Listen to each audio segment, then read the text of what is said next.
मंगलम भगवान वीरो मंगलम गौतमो गणी मंगलम कुंद कुंदार्यो जैन धर्मोस्तु मंगलम सर्वमंगल मांगल्यम सर्वकल्याणकारकं प्रधानं सर्वधर्माणां जैनं जयतु शासनं मंगलमय मंगलकरण वीतराग विज्ञान नमो ताहि जाते भय अरिहंतादि महान करि मंगल करियो महा ग्रंथ करन को काज याते मिले समाज सब पावे निज पद राज। इस भवतरु का मूल एक जानहु मिथ्या भाव ताको कर निर्मूल अब करिए मोक्ष उपाय। मोक्ष मार्ग प्रकाशक नाम का ग्रंथ है और इसके 7वें अधिकार में मिथ्या दृष्टियों के स्वरूप का वर्णन करते हुए अब व्यवहाराभासी मिथ्या दृष्टि की चर्चा यहाँ से आज अपन प्रारंभ करते हैं। इसमें जो 4 प्रकार के भेद कहे हैं वो अपने चलेंगे। 214 नंबर पेज है। कुल अपेक्षा धर्म धारक व्यवहाराभासी, यहाँ से अपनी चर्चा चलेगी। तो कहते हैं यहाँ कोई जीव तो कुल क्रम से ही जैनी है, जैन धर्म का स्वरूप जानते नहीं हैं। कुल क्रम से यानी कि जैन अपने को जैन कहते हैं, कहलाते हैं, लिखते हैं, लिखाते हैं। ऐसे कि जैसे गुरुदेव ने उदाहरण दिया कि चिरायते की बोरी पर शक्कर लिख देने से वह शक्कर नहीं हो जाती, ऐसे नाम के आगे नाम के साथ जैन लिख देने से कोई जैन नहीं हो जाता। तो जैन धर्म का स्वरूप जानते नहीं हैं, जैन साहब कहलाते हैं, तो वे मिथ्या दृष्टि हैं। यहाँ तो ये वाली बात कहना है। यहाँ कोई जीव तो कुल क्रम से ही जैनी हैं, जैन धर्म का स्वरूप जानते नहीं, परंतु कुल में जैसी प्रवृत्ति चली आई है वैसे प्रवर्तते हैं। बस पता नहीं है जैन धर्म किसे कहते हैं। वीतरागता जैन धर्म है इसका पता नहीं, वीतरागता किसके आलम्बन से होती है इसका पता नहीं, वीतराग स्वरूप कौन है इसका पता नहीं, और वीतरागता ही जैन धर्म है इसका पता नहीं। अनेक प्रकार की राग पोषक प्रवृत्तियों में वृत्तियों में पड़े हुए जो कुल में चला आया है उसमें प्रवर्तन करते हैं और अपने को जैन मानते हैं।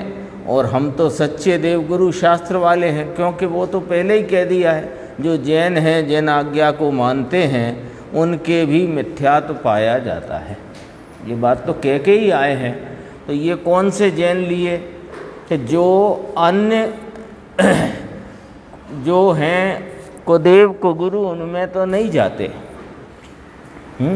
लेकिन जो प्रवृत्ति चली आई है वंश परंपरा में, कुल परंपरा में, बस यही जैन धर्म है ऐसा मानते हैं। वीतरागता ही जैन धर्म है और वीतराग स्वरूप के आलम्बन से जैन धर्म प्रवर्त होता है, प्रकट होता है, ये नहीं जानते। इतना कहा तो उसके लिए यहाँ उदाहरण दिया कि वहाँ जिस प्रकार अन्नमति अपने कुल धर्म में प्रवर्तते हैं उसी प्रकार ये प्रवर्तते हैं। जैसे वे अपने धर्म में प्रवर्तते हैं उसी प्रकार ये प्रवर्तन करते हैं। इन्हें पता ही नहीं है कि जैन धर्म क्या है। तो इसमें तर्क देते हैं, यदि कुल क्रम ही से धर्म होता हो तो मुसलमान आदि सभी धर्मात्मा हो जाएंगे। जैन धर्म की विशेषता क्या रही? वे अपने कुल की प्रवृत्ति के पालन में निरंतर और बहुत कट्टरता से वे प्रवृत्ति करते हैं। उनका जो भी कुल प्रवृत्ति है, चाहे वे अन्य कोई भी हों, नाम लेने की ज़रूरत नहीं है ना। तो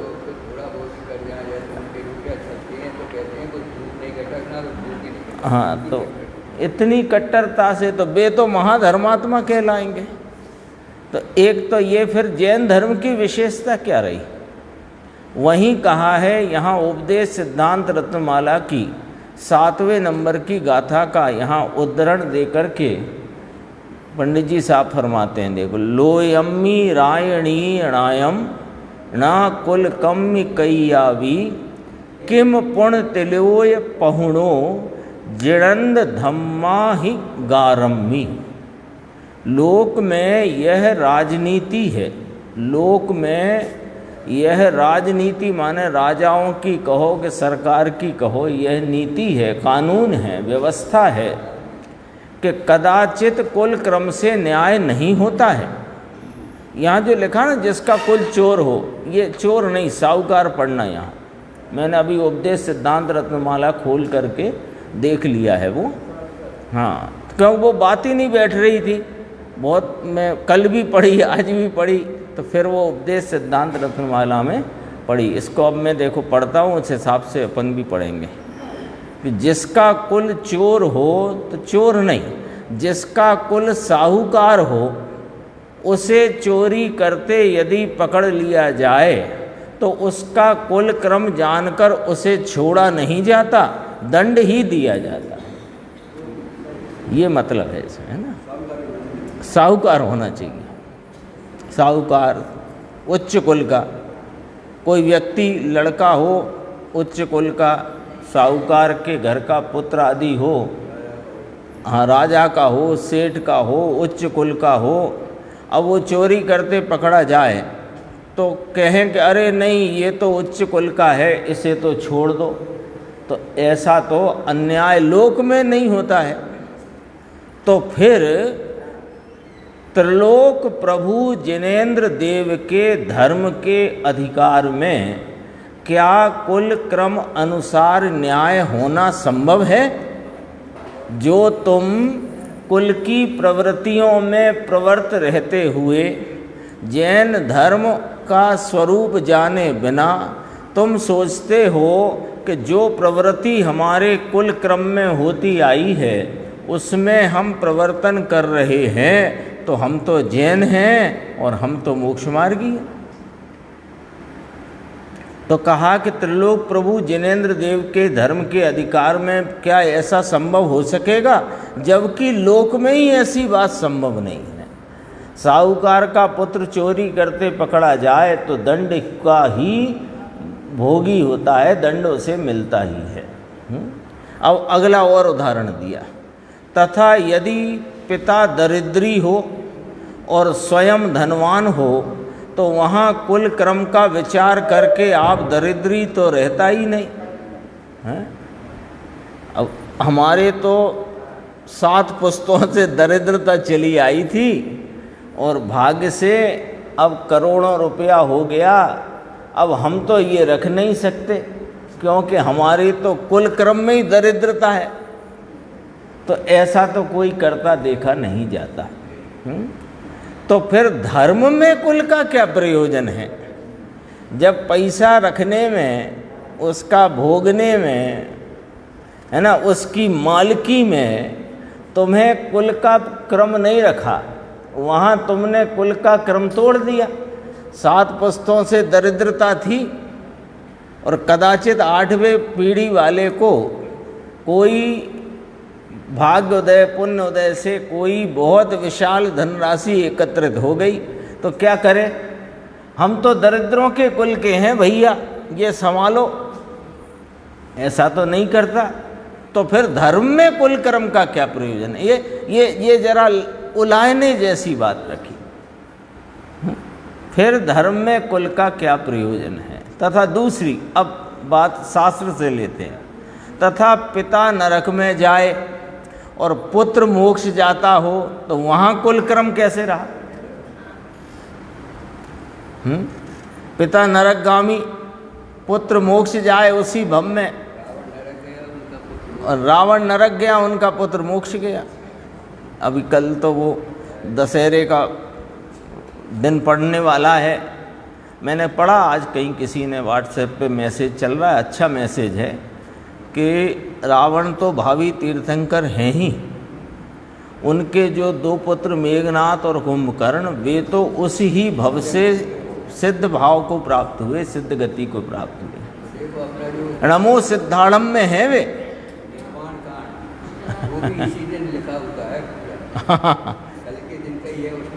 हाँ वो भैया सब मुक्ति को गए, लेकिन वहाँ मेले ठेले में जाना और जा कर के वहाँ पर बच्चों को घुमाने ले गए थे हम तो। पर वो ये जैन शासन है, यहाँ मन का, वचन का, काय का, कृत का, कारित का, अनुमोदना का सबका दोष पड़ता है।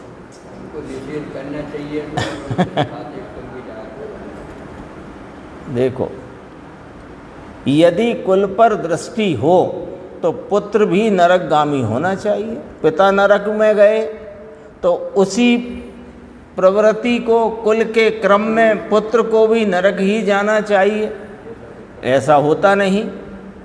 इसलिए अब इसमें यहाँ पर इस ऊपर की चर्चा का यहाँ सारांश प्रस्तुत करते हैं। इसलिए धर्म में कुल क्रम का कोई कुछ भी प्रयोजन नहीं है, स्पष्ट कर दिया। फिर कहते हैं, देखो पहले अपन ऊपर की पंक्ति दोबारा पढ़ लो कि कुल में जैसी प्रवृत्ति चली आई है वैसा प्रवर्ते हैं, जैन धर्म का स्वरूप नहीं जानते हैं। ये वाली बात का विस्तार चल रहा है ना। उसको ही प्रश्नोत्तरों के माध्यम से वो उसमें शंका खड़ी करके और उसका जवाब देकर पंडित जी यहाँ स्पष्टता करेंगे। तो देखो, शास्त्रों का अर्थ विचार कर यदि काल दोष से जिन धर्म में भी पापी पुरुषों द्वारा कुदेव कुगुरु कुधर्म के सेवन आदि रूप तथा विषय कषाय पोषण आदि रूप विपरीत प्रवृत्ति चलाई गई हो तो उसका त्याग करके जिन आज्ञा अनुसार प्रवर्तन करना योग्य है। लो, अब ये 2.5 पंक्ति में क्या बात कही? शास्त्रों का अर्थ विचार करके, शास्त्रों में क्योंकि 4 प्रकार के अनुयोग में जिनेंद्र परमात्मा की दिव्य ध्वनि का जो द्वादशांग रूप भाव आया, उसको 4 अनुयोग में वह हमें प्राप्त है। वो 4 अनुयोग द्वार भी कहते हैं उनको। तो वे 4 अनुयोग का तात्पर्य वीतरागता है। अब किसी प्रकार से शास्त्रों का अर्थ विचारोगे तो वीतरागता का ही पोषण होगा। इसका अर्थ है कि तुमने शास्त्रों का अर्थ समझा तभी कहलाएगा जब कोई अनुयोग से पढ़ो, कोई अनुयोग से बाँचो तो उसमें वीतरागता निकलनी चाहिए, है ना। तो शास्त्रों का अर्थ विचार कर वीतरागता की पोषक जो जिनवाणी हैं उसमें कोई पापी पुरुषों ने काल दोष से जिन धर्म में कुदेव कुगुरु कुधर्म सेवन आदि रूप प्रवृत्ति चला दी हो, है ना, क्षेत्रपाल पद्मावती चला दिया हो, अथवा कुगुरु नाम उद्दिष्ट आहार वाले 28 मूल गुण भी जिनके नहीं हैं, उन्हें गुरु मानने की परंपरा कदाचित परिवार में चल गई हो, तो क्या करना? हमारे पिताजी भी मानते, हम भी मानेंगे, तो कहा यहाँ तो कुल क्रम से धर्म में तो इसका प्रयोजन है नहीं। अभी हाल ही पढ़ा अपन ने, है? बात थोड़ी वर्तमान प्रसंग से भी समझना पड़ेगी ना, क्योंकि अभी अपने को धर्म की प्राप्ति तो वर्तमान में करना है, और भूल है तो वर्तमान में है। भूल यदि हमारी कोई है, भूल नहीं है तो फिर तो मोक्ष मार्ग में आ ही गए, और यदि मोक्ष मार्ग में नहीं आए हैं हम, तो कोई ना कोई भूल अवश्य है। और उन्हीं भूलों की यहाँ चर्चा है कि वो भूल को भूल जानकर दूर करो। कुदेव, क्षेत्रपाल, पद्मावती आदि इत्यादि कुगुरु उद्दिष्ट आहार के लेने वाले 28 मूल गुण का भी जिनके पालन नहीं, चश्मा आदि अनेक प्रकार का परिग्रह जिनके प्रत्यक्ष दिखाई देता है, ईर्या समिति रूप पालन उसका दिखाई देता नहीं, आदि इत्यादि, ऐसे गुरुओं को, ऐसे नामधारी गुरुओं को गुरु मानने की परंपरा कदाचित परिवार में हो, कुल में हो, तो उसको त्याग करना।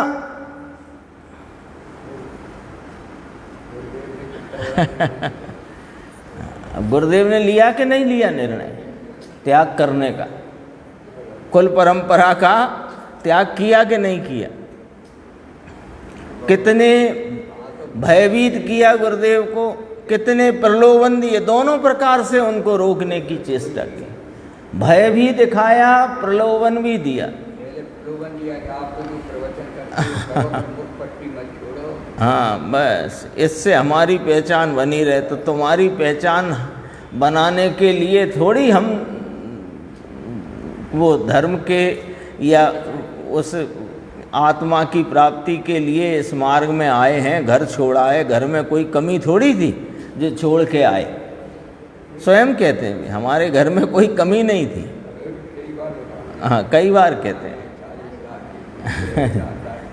उस समय के साथ हाँ, अब आज से 50 साल पहले कहते थे हमारे घर में 40 लाख की पूंजी, 4 लाख साल की आमदनी है। 50 साल पुरानी बात थी ना। हाँ, तब तो उस घर को इसलिए नहीं छोड़ा था जिसका तुम हमें भय दिखा रहे हो, तो त्याग किया ना। हाँ, और कुधर्म का त्याग, ये भी कुधर्म में जाता है। कौन सी बातें हैं कि जो वीतरागता की पोषक नहीं और वीतराग प्रभु की उपासना रूप नहीं। जितनी भी प्रवृत्ति हैं, जैसे उदाहरण के लिए बासोड़ा भासोड़ा चलता है, ये सरावगी में ज़्यादा चलता है ना। अनेक प्रकार की विपरीत वैष्णवों से प्रेरित जो परंपराएं हैं वे कुधर्म हैं, है ना। उसमें एक विनती में भी आता है, दूर भगावें बुरी रीतियां, सुखद रीति का करें प्रचार। मेरी भावना में आता है यही वाली बात यहाँ स्पष्ट बने कहते हैं। तथा विषय कषाय के पोषण आदि रूप जिनमें धर्म के नाम पर विषय कषाय का पोषण होता हो, जैसे कवि सम्मेलन, जैसे संगीतमयी अंताक्षरी आदि इत्यादि, है ना। कई बार तो ऐसे वो आते हैं, शाम को रंगारंग कार्यक्रम है तो वो इस पॉइंट में घटित होता है। आया है पॉइंट तो चर्चा करने में कोई दिक्कत नहीं है। विषय कषाय के पोषण आदि रूप विपरीत प्रवृत्ति चलाई हो तो उसका त्याग करना।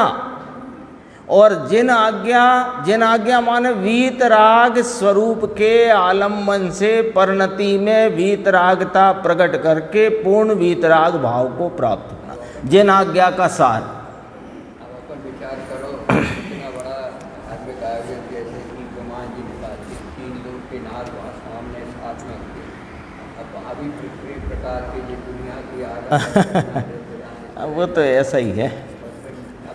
इसको डाल दो इसमें, विषय कषाय के पोषण आदि, इस पॉइंट में डाल दो। हाँ, इसमें डाल दिया विषय कषाय के पोषण आदि। तो जिन आज्ञा अनुसार, क्योंकि ये मैं जिन आज्ञा का अर्थ इसलिए कर रहे हैं अपन कि आगे कहेंगे कि आज्ञा अनुसारी मत होना, परीक्षा प्रधानी होना। और अभी कहा जिन आज्ञानुसार प्रवर्तन करना योग्य है। तो जिन आज्ञा का अर्थ समझ लो संक्षेप में कि वीतराग स्वरूप के आलम्बन से परिणति में वीतरागता को भाव प्राप्त करके उसकी पूर्णता द्वारा पूर्ण वीतराग भाव को प्राप्त करना, ये जिन आज्ञा है। सनातन जैन धर्म गंगा उसकी आज्ञा। हाँ, ये इतनी है ना। तो उस अनुसार प्रवर्तन करना योग्य है। ये पॉइंट अभी याद रखना। वीतराग स्वरूप के आलम्बन द्वारा वीतराग भाव की प्रकटता और उसकी पूर्णता द्वारा पूर्ण वीतराग भाव को प्राप्त होना बराबर जिन आज्ञा है ना। अभी आगे काम आएगी ये बात। अब यहाँ कोई कहता है कि परंपरा छोड़कर नवीन मार्ग में प्रवर्तन करना योग्य नहीं है। कोई ऐसा प्रश्न उठा कदाचित कि आप तो परंपरा छोड़वाने की बात कह रहे हो कि परंपराओं में जो विपरीत प्रवृत्ति हो उसका त्याग करके जिन आज्ञा अनुसार प्रवर्तन करना चाहिए। यही तो फरमाया आपने। तो परंपरा छोड़ के नवीन मार्ग में प्रवर्तन करें तो नवीन मार्ग तो कोई भी कुछ भी बता देगा, तो ये गड़बड़ हो सकती है। तो उससे कहते हैं, उसको यहाँ उत्तर देते हैं कि यदि अपनी बुद्धि से नवीन मार्ग पकड़े तो योग्य नहीं है। क्यों अपनी बुद्धि से पकड़ने की मनाही क्यों करी कि तू तो मिथ्या बुद्धि है ना भाई। जो गलत रास्ते पर ही जा रहा हो उससे कहें कि तू अपनी मर्जी से चले चल, तो ये तो योग्य नहीं है। ये अनादि से जीव विपरीत मार्ग पर ही तो चल रहा है। इसलिए अपनी उसकी बुद्धि को यहाँ प्रमाणिक नहीं कह सकते हैं अपनी बुद्धि से। हमको तो यही जमता है साहब। कई लोग मिलते हैं ऐसे, हमको सच बताएं भाई साहब, स्वाध्याय वगैरह में तो बहुत हमारा ज़्यादा चित्त नहीं लगता, तो हमको तो ये भक्ति वाला काम ठीक लगता है, तो हमको यही जमता है, यही चलने दो। तो ये तुमने अपनी बुद्धि से नवीन मार्ग पकड़ा है। मार्ग ये है नहीं। अब उसका वर्णन कहते हैं। मार्ग किसे कहना कि जो परंपरा अनादि निधन जैन धर्म का स्वरूप शास्त्रों में लिखा है, उसकी प्रवृत्ति मिटाकर पापी पुरुषों ने बीच में अन्यथा प्रवृत्ति चलाई हो, उसे परंपरा मार्ग कैसे कहा जा सकता है। क्योंकि ऊपर कहा था कि कुदेव कुगुरु, ऊपर कहा था पाकाल दोष से जिन धर्म में भी, यानी धर्म के नाम पर भी पापी पुरुषों द्वारा कुदेव कुगुरु कुधर्म के सेवन आदि रूप तथा विषय कषाय के पोषण आदि रूप विपरीत प्रवृत्ति चलाई हो तो उसका त्याग करना। उसको यहाँ जोड़ लो कि परंपरा अनादि निधन जैन धर्म का स्वरूप शास्त्रों में लिखा है। जो अपन ने अभी 3 बातें विचार करी, वीतराग स्वरूप के आलम्बन द्वारा वीतरागता की प्रकटता और पूर्णता के द्वारा पूर्ण वीतराग भाव को प्राप्त करना। ये बात तो अनादि निधन या अनादि परंपरा से यही है और भविष्य में भी यही रहेगा जैन धर्म बदल जाएगा ऐसा है नहीं। उसकी तो प्रवृत्ति मिटा दी और पापी पुरुषों ने बीच में अन्यथा प्रवृत्ति चलाई, तो उसे हम परंपरा मार्ग कैसे कह सकते हैं। भले वो ऐसी 100, 200, 400, 500, 1000, 1500 वर्ष हो गए हों कि 2000 वर्ष भी हो गए हों, और जैन धर्म का अनादि निधन स्वरूप शास्त्रों में है, उसे तो मिटाया और अपनी सुविधा अनुसार नई कोई प्रवृत्ति चलाई। अब उसे तुम परंपरा कहो तो ये तो परंपरा नहीं है, इसे परंपरा नहीं कहते। तो कहा कि हम कैसे मानेंगे, उसकी चर्चा आगे आएगी। तथा उसे छोड़कर पुरातन जैन शास्त्रों में जैसा धर्म लिखा था वैसे प्रवर्तन करे तो उसे नवीन मार्ग कैसे कहा जा सकता है? तुम्हारा प्रश्न था कि परंपरा छोड़कर नवीन मार्ग में प्रवर्तन करना योग्य नहीं है। ठीक है, तो तुम कौन सी परंपरा नहीं छोड़ना चाहते और कौन से मार्ग को नवीन मार्ग कह रहे हो? दो बातें आ गई ना। कौन सी परंपरा, तुमने कहा ना परंपरा छोड़कर नवीन मार्ग में प्रवर्तन करना योग्य नहीं है, तो कौन सी परंपरा तुम नहीं छोड़ना चाह रहे और कौन सा नवीन मार्ग है जिसमें तुम प्रवर्तन करने को योग्य नहीं मानते? तो सुनो कि जो बीच में माने अनादि निधन जैन धर्म का स्वरूप वीतरागता का पोषक जो शास्त्रों में आया, उस वीतरागता को मेटकर पापी पुरुषों ने अन्यथा प्रवृत्ति चलाई, तुम उसे परंपरा कह रहे हो और उसे छोड़ना नहीं चाहते। जो वीतरागता की पोषक जिन वाणी, वीतरागता के पोषक जिन शास्त्र, उनमें जो वीतरागता की ही बात आई, उसको छोड़कर जिन्होंने कुदेव कुगुरु और कुधर्म की विषय पोषण आदि के विषय कषाय के पोषण आदि की जो प्रवृत्ति चलाई, तुम उसे परंपरा कह रहे हो। वो परंपरा नहीं कही जा सकती। परंपरा जैसे पहले से जल का अक्षय काल पहले निषेधा किसी का कहीं शांति धारा का, कहीं किसी का कुछ नहीं परंपरा, तुम कहोगे तो परंपरा है ना? ये नहीं है।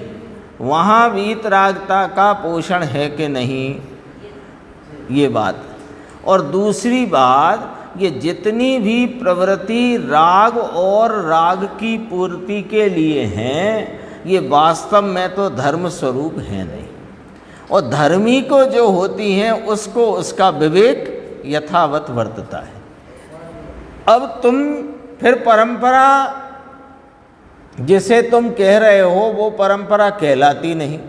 परंपरा तो अनादि निधन जैन धर्म का स्वरूप जो पुरातन शास्त्रों में आया है वह तो परंपरा है और वह कोई नवीन मार्ग नहीं है। तुमने पहले नहीं सुना इसलिए वह नया हो गया, ऐसा नहीं है। गुरुदेव ने जब क्रमबद्ध पर्याय, निश्चय, व्यवहार, निमित्त, उपादान, इन विषयों पर जब जिनेंद्र भगवान की बात आचार्यों की परंपरा में आई हुई, उसका रहस्य उद्घाटन जब समाज के सामने किया तो लोगों ने कहा ये कहाँ से नई बात ले आए? अरे ये नई नहीं है, तुम्हें नई मालूम है इसलिए नई लगती है, बात नई नहीं है ना? शीतलनाथ भगवान हों कि महावीर भगवान हों कि मल्लिनाथ भगवान हों कि आदिनाथ भगवान हों, इसी प्रकार के थे जैसे हम मिथ्या दृष्टि हैं और इसी मार्ग के अनुसरण करके, इसी मार्ग के अनुकरण द्वारा वे सिद्ध भाव को प्राप्त हुए। इसे नवीन कैसे कह सकते हैं? तथा आग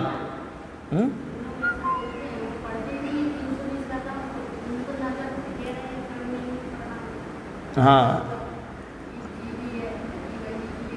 नहीं तो वो तो पहले ही, इसीलिए वही तो सबसे बड़ी समस्या है कि जो जीव, कोई जीव तो कुल क्रम से ही जैनी है, जैन धर्म का स्वरूप जानते नहीं। ये पहले ही कहा। अब जैन धर्म का स्वरूप जानने के लिए क्या करना पड़ेगा कि सर्वज्ञ की परंपरा में आचार्य भगवंतों, ज्ञानी धर्मात्माओं ने जो वस्तु का स्वरूप प्रतिपादित किया है, निरूपित किया है, उसका अभ्यास करना पड़ेगा, है ना? अकेले करो, मिलजुल के करो, सबके साथ करो, कैसे भी करो, करना तो पड़ेगा। वो करना नहीं है तो फिर ये सब बातें नवीन लगती रहेंगी, नवीन है नहीं। आगे कहते हैं देखो, तथा यदि कुल में जैसी जिन देव की आज्ञा है उसी प्रकार धर्म की प्रवृत्ति है तो अपने को भी वैसे ही प्रवर्तन करना योग्य है। ये तो महाभाग्य की बात है, अच्छी बात है, खुशी की बात है कि जो जिन देव की आज्ञा माने वीतराग भाव की पोषण की आज्ञा, वीतराग स्वरूप का, ये भूलना नहीं, ये बहुत काम की चीज़ है। वीतराग स्वरूप का आलम्बन द्वारा वीतराग भाव की प्रगटता और पूर्णता के द्वारा पूर्ण वीतरागता की प्राप्ति, ये जिन देव की आज्ञा। अपने को सौभाग्य करना चाहिए कि सिर्फ मुमुक्षु लोगों को ही सच्ची जिन देव की आज्ञा हो कुल में। हाँ, इस कुल में मिल गई, क्योंकि ये और कहीं अब बची नहीं, कहीं बची नहीं है भाई। उसी प्रकार धर्म की प्रवृत्ति है तो अपने को भी वैसे ही प्रवर्तन करना योग्य है, और वैसी नहीं है तो त्याग करना योग्य है। ऊपर वो बात भी आ गई, तो कुल क्रम से मामला नहीं चलेगा। जिनेन्द्र परमात्मा ने जो वीतरागता के पोषण स्वरूप, जो वस्तु स्वरूप का प्रतिपादन किया, पद्धति बताई, उसकी तरकीब बताई, उसका तुमको आलम्बन लेना पड़ेगा। ये वाली बात है, नहीं है तो मिथ्या दृष्टि। परंतु उसे कुलाचार ना जानना, अपितु धर्म जानकर उसके स्वरूप फलादिक का निश्चय करके अंगीकार करना। अब परिवार में अपने को कदाचित कोई भाग्यवश भली होनहार से ऐसा कुल मिल गया कि जहाँ सच्ची प्रवृत्ति, सच्ची जन आज्ञा का प्रवर्तन है तो अंगीकार करना, लेकिन कुलाचार रूप ना अंगीकार करना, ये बहुत बड़ी जिम्मेदारी की बात है ना। अपने में भी कोई इस प्रकार के लोग भी आपको मिल जाएंगे कि हमारे पिताजी गुरुदेव की प्रवचन सुनते थे, हम उनकी सीडी सुनते हैं, मिल जाएंगे। तो हमारे कुल में यही है, हमारे कुल में हम तो इन्हीं को मानते हैं, हमारे पिताजी और पिताजी के पिताजी भी मानते थे, अथवा समय सार पढ़ते थे तो हम भी समय सार पढ़ते हैं। ऐसे ना करना भैया, पढ़ते हो तो बहुत बहुत अभिनंदन, बहुत बहुत धन्यवाद, लेकिन उसे कुलाचार ना जानना, ये बहुत बहुत जिम्मेदारी का शब्द यहाँ पंडित जी ने लिया है। कुलाचार जानकर यदि तुम उसमें रहे तो तुम्हें प्राप्ति नहीं होगी भाई साहब, ये भी कुल क्रम में चला जाएगा।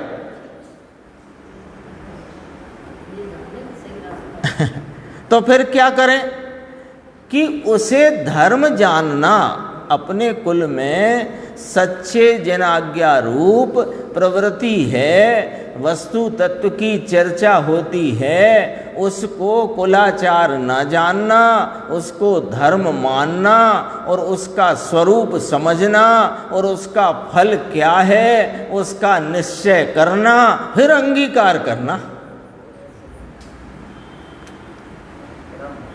कितनी गंभीर है। ऐसे ही सच बताएं, फ्री फंड में मिलने वाली चीज है नहीं ये। ये तो पार्ट टाइम भी नहीं है, है ना। फ्री फंड में तो मिले ही नहीं। कोई कहता पार्ट टाइम मतलब कि थोड़ा बहुत समय यहाँ देते चलो, बाकी अब और भी तो काम है, और भी काम को पार्ट टाइम करो,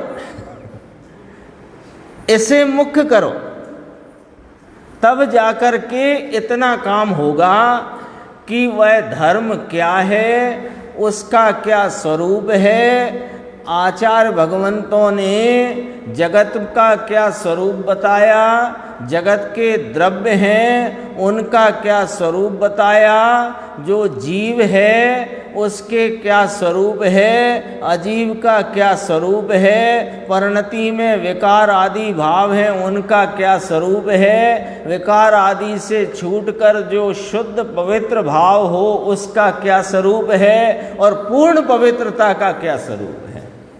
आगे सात तत्व। सच कहते हैं कि चाहे बाल पोथी वाले छात्र हों, चाहे वे बाल बोध वाले छात्र हों, और आगे के हों कोई हों, बात तो 6 द्रव्य 7 तत्व 9 पदार्थ की ही होना चाहिए मुख्यतः। फिर उसमें साथ में थोड़ी बात और भी आ जाती है, उसकी मुख्यता नहीं, मुख्यता इसकी होनी चाहिए। देखो कितनी जिम्मेदारी दी। इसे भी कुलाचार यदि मान लिया तो फिर तुम फिर चूक जाओगे। उसका स्वरूप जानना, उसके फलादिक का निश्चय करके अंगीकार करना। फिर देखो इसको स्पष्ट करते हैं, जो सच्चे भी धर्म को कुलाचार जानकर प्रवर्तता है तो उसे धर्मात्मा नहीं कहते। क्यों कि सर्व कुल के उस आचरण को छोड़ देंगे तो आप भी छोड़ देगा। क्यों? अब हमारे कुल में जो होता आया था वो कर रहे थे, फिर कुल के कोई बड़े हैं उन्होंने छोड़ दिया तो हमने भी छोड़ दिया। तो परीक्षा करी नहीं थी, स्वरूप जाना नहीं था, उसके फलादिक का विचार किया नहीं था, निर्धारण कुछ किया नहीं था तो छोड़ देगा। तथा वह जो आचरण करता है, अब और देखो इसकी पोल पकड़ी, तथा वह जो आचरण करता है सो कुल के भय से करता है, कोई धर्म बुद्धि से नहीं करता है। कुल के भय से, हमारे कुल में ऐसा खाना, ऐसा पीना, ऐसा रहना, इस मंदिर में जाना, इस प्रकार पूजा उपासना करना, इस प्रकार स्वाध्याय आदि में प्रवृत्त होना, तो कुल के भय से करें, वो धर्म बुद्धि नहीं है, इसलिए भी वह धर्मात्मा नहीं है। किसमें डाला इसको? इसको डाला कुल अपेक्षा धर्म धारक व्यवहाराभासी। ले बात भले निश्चय की करे निश्चय की यानी 6 द्रव्य 7 तत्व 9 पदार्थ का यथार्थ स्वरूप की बात करता है, लेकिन कुलाचार जानकर करता है, स्वयं निर्धारण करके नहीं करता है, तो उसको व्यवहाराभासी में डाला, मिथ्या दृष्टि, व्यवहाराभासी मिथ्या दृष्टि। थोड़ा टेक्निकल पॉइंट है, समझना। एक तो पहले कहा था कि बाह्य साधन आदि को ही धर्म मानकर उसका श्रद्धान करते हैं, मूल बात तो ये कही थी। पर कुल क्रम की जो बात करी उसमें ये बात भी रखी पंडित जी ने कि कुल अपेक्षा से भय बस अथवा रीति प्रवृत्ति के बस वह उस प्रकार की वृत्ति करे जैसी कि आत्मार्थी करते हैं।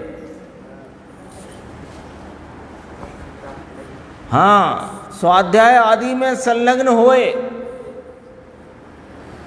पूजा उपासना भी बिल्कुल वीतरागी भगवान की वीतरागता के पोषक स्वरूपता से करे, तो भी भय, उसको भय में डाल दिया, कुल के भय से करता है, धर्म बुद्धि नहीं है, इसलिए वह धर्मात्मा नहीं है। फिर पंडित जी कहते हैं, इसलिए विवाह आदि कुल संबंधी कार्यों में तो कुल क्रम का विचार करना, वो लौकिक कार्य हैं, उसमें कुल की परंपरा चलती है, उसमें कुल का हिसाब किताब रखना, परंतु धर्म संबंधी कार्य में कुल का विचार नहीं करना।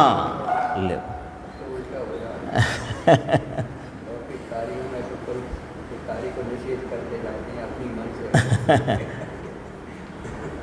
अब धर्म संबंधी में भी कुल का विचार भी नहीं बचा। अब तो मन मर्जी का काम है ना। कल दिख जाएगा आपको, अभी कुछ दिन पहले कथा बच गई वहाँ मंडी में, वहाँ भी देख लिया ना। ये सच में ये समस्या क्यों आन पड़ी? क्योंकि हमने हमारे ही परिवार में हमारे ही बच्चों को, अनुजों को जैन होने की गरिमा क्या है, ये हमने कभी उसकी चर्चा ही नहीं करी। दरअसल ये घर में की जाने वाली चर्चा है, मंदिर में तो वो आए ही नहीं है, तो अब आप कैसे उसे, और घर में हो तो मंदिर आए, कदाचित आए तो फिर सुने आगे क्या बात है। ये जो बहुत सारी विसंगतियां दिखाई देती हैं कि अपने ही परिवारों के बच्चे यहाँ वहाँ मेले ठेले की तलाश में दिखाई दे रहे हैं और उन जैसा रूप भी धर रहे हैं। क्यों? क्योंकि हमने इस जैन धर्म की क्या गरिमा है वो हमने कभी बताई ही नहीं। जो भाई साहब ने अभी पॉइंट उठाया वो भी सिर्फ इसीलिए है कि जैन धर्म की गरिमा नहीं पता बच्चों को। यदि जैन धर्म की गरिमा पता हो, अभी पैसे की गरिमा पता है तो पैसे के आधार पर निर्णय लिए जा रहे हैं। विवाह आदि चूंकि पॉइंट आया है, विवाह आदि कार्यों में गरिमा महिमा किसकी चल रही है? अपन घर के बीच बैठकर महिमा चल रही है पैसे की, पढ़ाई की पैकेज बड़ा है, क्या फर्क पड़ता है? शाकाहारी तो है ना, चलेगा। अब है कि नहीं है कौन जाने। बहुत गंभीर है स्थितियां परिस्थितियां। चूँकि कुल संबंधी प्रकरण आया, वैसे अपने को ज़्यादा इन सब बातों का विचार करके अपना समय कम खराब नहीं करना चाहिए। अगला पॉइंट आया, इसके पहले गुरुदेव का थोड़ा अपन एक पॉइंट है 167 पेज पर, इस संदर्भ में वो अपन देख चलते हैं, फिर आगे बढ़ेंगे। 167 पेज पे देखो, इसमें नीचे के 2 पैराग्राफ हैं। अष्टसहस्त्री में कहा है कि जीव को परीक्षा प्रधानी होना चाहिए। धर्म में अकेले आज्ञा प्रधानता नहीं चलती। ये यद्यपि कि अगले प्रकरण में आनी है बात, लेकिन यहाँ भी वह बात जैसा अभी अपन पढ़ रहे थे कि कुलाचार, कुल में कदाचित प्रवृत्ति तो धर्म के अनुरूप हो, तो भी परीक्षा प्रधानी माने वहाँ भी बराबर उसके फलादिक का और स्वरूप का विचार करना चाहिए। धर्म में अकेले आज्ञा प्रधानता नहीं चलती। बहुत लोग कहते हैं, अब ये कुल परंपरा में जोड़ना है इस बात को, ये जो 2 पंक्ति हैं। बहुत लोग कहते हैं कि निमित्त से धर्म होता है, व्यवहार से धर्म होता है, इसलिए हम मानते हैं। हमारे कुल में तो यही बात कहते आए हैं हमारे बाप दादा कि निमित्त से धर्म होता है, व्यवहार से धर्म होता है, इसलिए हम मानते हैं। परंतु ऐसे नहीं चलता, स्वयं को परीक्षा करना चाहिए। ये जैसे व्यवहार कहा जिनवाणी में, वह राग रूप भाव है कि बीत राग रूप भाव है। तोल लो ना स्वयं अपनी बुद्धि के कांटे पर, राग रूप है कि वह बीत राग रूप है।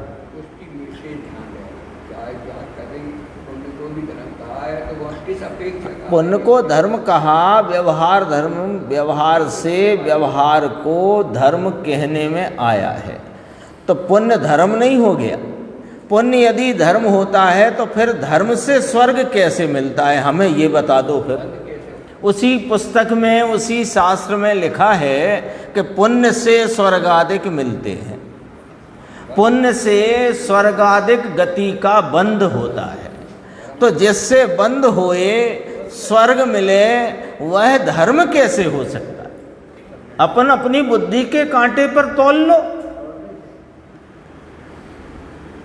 लेकिन हमारे कुल में तो यही रीति है, तो क्या त्याग कर दो उसका।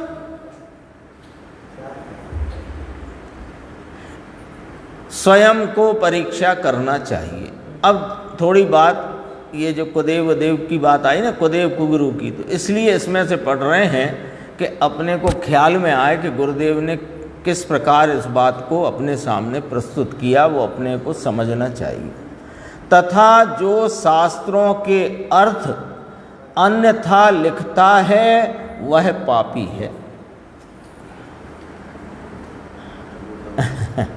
एक एक वाक्य इतना गंभीर है इसका। लोगों ने ये नहीं विचारा कि जो क्षेत्रपाल पद्मावत ये वास्तव में तो ये क्या कहते हैं व्यंतर है, और व्यंतर में जब उत्पत्ति होती है तो नियम से मिथ्या दृष्टि, अब तो मिथ्या दृष्टि की पूजा करो तो ये कहाँ से एक तो बहुत सारे लॉजिक हैं उसके, बहुत भाई साहब ने बताया ही। कि व्यंतर है तो मिथ्या दृष्टि है नियम से। मिथ्या दृष्टि तो सदैव निंदनीय है। पूजनीय तो बात छोड़ दो, निंदनीय है। भले वह कितने ही यश के कारण किसी प्रकार के पद आदि को प्राप्त हो गया हो, लेकिन मिथ्या दृष्टि सदैव निंदनीय है। क्यों निंदनीय है? कि वह पूज्यता को प्राप्त हो ही नहीं सकता। देखो, शास्त्रों के अर्थ अन्यथा लिखता है वह पापी है। हमने बहुत पहले ऐसी एक घर में मोटी जिनवानी हुआ करती थी, लाल रंग के कवर की। उसमें पता नहीं बिच्छू भगाने के मंत्र और सांप के मंत्र और दुनिया भर की बातें लिखी थी। हाँ, और भक्तांबर की एक पुस्तक भी आई थी सामने, उसमें हर पद के नीचे इसका मंत्र, इसका बिच्छू का मंत्र, सर्प का मंत्र आदि इत्यादि। ये सब पापी हैं, यहाँ लिखा है। कड़क बात है। ले उनने तो साथ छपाए, जेब से पैसा लगाए 10, 25, 50 हजार रुपये। आप कह रहे हो अरे पाप कमाया है। एक सूत्र भी हटा दिया, जैसे उदाहरण के लिए तत्वार सूत्र अपने जैन समाज में सर्वाधिक मान्य और प्रचलित ग्रंथ है। एक सूत्र कालस्य हटा दिया, एक संप्रदाय श्वेतांबर संप्रदाय, उनकी वह पूरी की पूरी पुस्तक ग्रंथ ना रही, शास्त्र ना रही। एक काल द्रव को नहीं मानने से अपने केवल स्वभाव का निषेध हो गया। छोटा मोटा निषेध नहीं है। तो इसको यहाँ पापी शब्द लिया, कठोर है बात। और देखो, दिगंबर शास्त्र के नाम से देवी की पूजा करना, क्षेत्रपाल की पूजा करना, यह विपरीत प्रवृत्ति है। कुल क्रमानुसार वाली बात है ना, उसके अंतर्गत ये चर्चा है। कोई कोई दिगंबर शास्त्र के नाम पर वो वीणा वादनी जो सरस्वती है उसकी पूजा करते हैं, ये विपरीत प्रवृत्ति।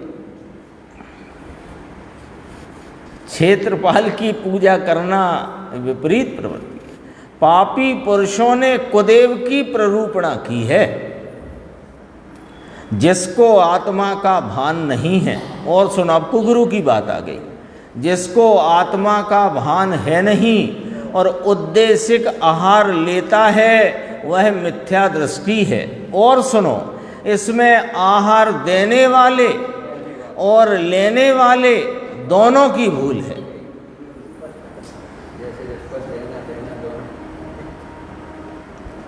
क्यों? लेने वाले की ये भूल कि उसकी अहिंसा व्रत में दोष पड़ा, लेने वाले की भूल। और देने वाले की भूल कि वह कुल क्रमानुसार बात को मानता हुआ व्यवहाराभासी मिथ्या दृष्टि पने में उसी के पोषण में है, तो उसका दोष है, क्योंकि कुगुरु का सेवन कर रहा है। बहुत कठिन तो है बात, लेकिन कई बार कठिन बात भी समझ लेना चाहिए। आहार देने वाले और लेने वाले अपने से अपने में हो जाती है ऐसी भूल कभी कभी। अब ठीक है, हमने तो कोई लगाया नहीं था चौका, अब वो परिवार में हमारे फलाने साहब हैं, काका जी हैं, ऐसा है, तो अब वो हम चले गए। तो तुम चले गए माने चले ही गए, ऐसे मान लो, समझना चाहिए। एक तो पहले भूल करी कि अपने पुत्रादिक को अपन ने जैन धर्म की गरिमा, उसकी असलियत बताई नहीं। फिर कदाचित ऐसा होने लग गया, तो उसमें फिर अब हम क्या करें, अब वो तो गड़बड़ हो जाती है भैया, हैं? फोटो का तो आजकल फोटो तो पल पल के हो गए। इसमें आहार देने वाले और लेने वाले दोनों की भूल है। जो ऐसा उद्देशिक आहार लेने पर भी मुनिपना मानता है, वह मिथ्या दृष्टि है। दोनों मिथ्या दृष्टि, जो मुनि अपने को मुनि माने वो मिथ्या दृष्टि, और जो उन्हें मुनि माने सो मिथ्या दृष्टि। पापी पुरुषों ने ऐसी प्रवृत्ति चलाई है। निर्ग्रंथ मुनि की दशा सहज नग्न होती है। देखो, वे निर्दोष आहार लेते हैं, प्राण जाने पर भी सदोष आहार नहीं लेते। निर्दोष आहार का ये उद्देशिक आहार सदोष आहार है, और अनुदिष्ट आहार वह निर्दोष आहार है। सीधी व्याख्या ये समझना। बाकी आहार के अंतर्गत क्या है वो सब उसमें आ जाती है, अंतराय टालना ये सब वो आ गई, पर मूल बात यहाँ जो चलती है। तो भी मुनि का स्वरूप ना समझे और उद्देशिक आहार ले, वह सच्चा गुरु नहीं है। फिर अगली बात कही, इस प्रकार विषय कसाय पोषक विपरीत प्रवृत्ति चलाई हो, वह दृष्टि छोड़ देना चाहिए। भले वो अपने कुल में पीढ़ियों से चली आई हो, तो भी यदि वह गलत है और जानने में आ रही है कि गलत है, तो फिर बलपूर्वक छोड़ देना चाहिए। राजी करने का धर्म ही नहीं है, ये तो स्वयं को राजी करने का धर्म है। स्वयं को राजी करो, जगत को राजी करने जाओगे तो धोखा खाओगे, वे होंगे नहीं और तुम गड्ढे में जाओगे। ऐसी बात है विज्ञान। इस प्रकार हाँ, दिगंबर जैन धर्म में जन्म धारण करके भी कुदेव कुगुरु की मान्यता चलाई हो, तो उस मान्यता को छोड़ देना चाहिए। यदि व्यवहार से धर्म मनवाया जाता हो या मनाया हो, तो वह कुधर्म है। उस मान्यता को छोड़कर जिन आज्ञा अनुसार प्रवर्तना योग्य है। जिन आज्ञा क्या कहलाई कि वही वीतराग स्वरूप के आलम्बन द्वारा वीतराग भाव को प्रकट करके उसकी पूर्णता द्वारा पूर्ण वीतराग भाव की प्राप्ति करना, ये जिन आज्ञा है। इस संक्षेप में ये है, इसी में सब समझ लो। जहाँ कहीं भी किसी राग को धर्म कहा भी गया हो, तो वह धर्म है नहीं, ऐसा समझकर पढ़ना, सुनना, समझना। फिर यही बात आ गई, नवीन मार्ग में प्रवर्तन करना, ये अपन पढ़ चुके हैं। इसके बाद जो चर्चा है वो उसकी है, बस उसका एक पैराग्राफ पढ़ लेते हैं, 2-5 मिनट हैं अपने पास। देखो, परीक्षा रहित आज्ञा अनुसारी धर्म धारक व्यवहाराभासी तथा कितने ही आज्ञा अनुसारी जैनी होते हैं। यानी कि जैसी शास्त्र में आज्ञा है उस प्रकार मानते हैं, परंतु आज्ञा की परीक्षा करते नहीं। यदि आज्ञा ही मानना धर्म हो, तो सर्वमत वाले अपने अपने शास्त्र की आज्ञा मानकर धर्मात्मा हो जाएं। जो लॉजिक पहले लिया था कुल क्रम में, वो लॉजिक यहाँ भी लिया। क्योंकि यहाँ क्या चर्चा करना है कि परीक्षा तो करे नहीं और आज्ञा अनुसारी धर्म धारक कहलाए, तो वो व्यवहाराभासी मिथ्या दृष्टि है। तो उससे कहा आज्ञा मानना धर्म नहीं है। जिनेंद्र परमात्मा की आज्ञा में जो कहा उसका अभी पीछे पढ़ के आए, स्वरूप का और फलादिक का विचार करके निश्चय करे। भले कुल में चली आती हो बात, अब वो कुल की बात तो हो चुकी, अब परीक्षा की बात खड़ी हो गई। अभी अपन ने पढ़ी थी सहस्त्री में, तो परीक्षा प्रधानता ही कही गई है। इसलिए परीक्षा करके देखो, अब परीक्षा करके परीक्षा में रिजल्ट क्या निकालना है? परीक्षा करके जिन वचन की सत्यता पहचान कर जिन आज्ञा मानना योग्य है। यदि उसमें सत्यता भाषित नहीं हो, तो दूसरे ग्रंथों में से मिलान करना है ना। फिर मिलान करोगे तो फिर कहीं विपरीतता प्राप्त होगी।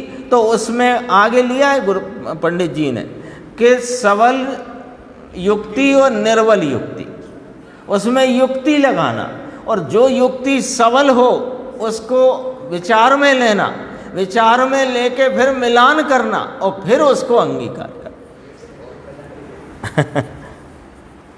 इसीलिए कहा ना फ्री फंड में होने वाला काम नहीं।